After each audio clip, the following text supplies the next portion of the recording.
The new legal year commences with the swearing-in of new silks by the Chief Justice of Nigeria. On the program today, we'll talk to one of the new silks, Dr. Muiz Banire. We'll also look at the criteria and some reforms that have been suggested to enhance the process of the award of the rank. All that and more on this episode of Law Weekly. You're welcome to the program. I am Shola Shoyeli.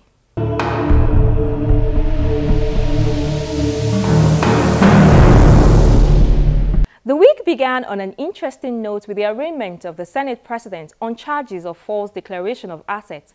That and more made our recap of top legal stories in the news.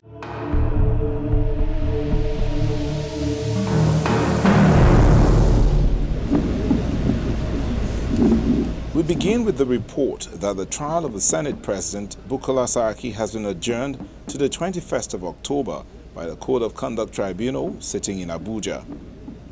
The tribunal adjourned its sitting last week Tuesday after the Senate President was arraigned on 13-count charge. He pleaded not guilty to all. From the dock, the Senate President said he was hearing about the charges against him for the first time. He insisted that he ought to have been invited and briefed by the CCB as the Senate President. And so I ask and I pray, let's put a stop to all this. He was, however, granted bail in self-recognition. Citing Section 693, Paragraph 18, Subsection 1 of the Constitution, the Senate President's lawyer, Joseph Daudu, Senior Advocate of Nigeria, challenged the jurisdiction of the tribunal. It does not give... He reminded the tribunal of the ruling of a high court in a case involving a former governor of Plateau State, which held that the CCT did not have jurisdiction over criminal cases. This generated different reactions from lawyers. The chairman of the tribunal, Danladi Umar, held that the tribunal had criminal jurisdiction to compel the Senate President to not only appear in person, but to also be docked.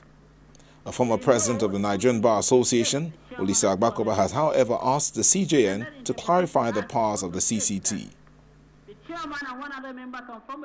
On the same day the Senate President was facing the tribunal, a former governor of Jigawa State, Alhaji Sule Lamido, and his two sons, Aminu and Mustafa, were arraigned before Justice Ademola Adeniyi of a federal high court in Abuja on a 27-count charge bordering on corruption and money laundering. Alhaji Lamido and the other accused persons had on July 9, 2015 been arraigned before Justice Evelyn Ayadike of a federal high court in Kano over misappropriation of funds belonging to Jigawa State.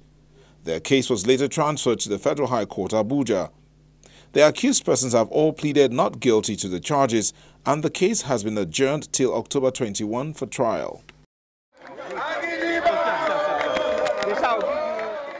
In Rivers State, the immediate past governor Rotimi Amechi has sued the People's Democratic Party in the state, its chairman, Chief Felix Obua, and two others to an Abuja High Court over allegations that he embezzled funds belonging to the state to the tune of $757 million, that's about 80 billion naira, while in office. The former governor said the allegation had done a lot of harm to his person and reputation.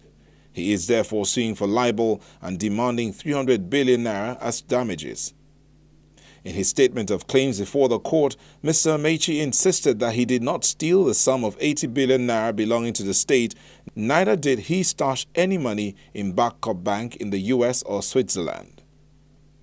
We round up with the news that the owner of the truck which fell and killed 3 people at Ojuelegba area of Lagos State on September 2 has been remanded in prison custody.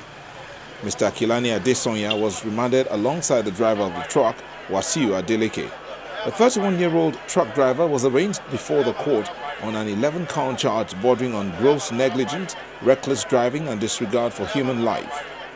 The owner of the truck, Mr. Adesonya, was arraigned for permitting the driver to drive his truck without a valid driver's license and a roadworthiness certificate.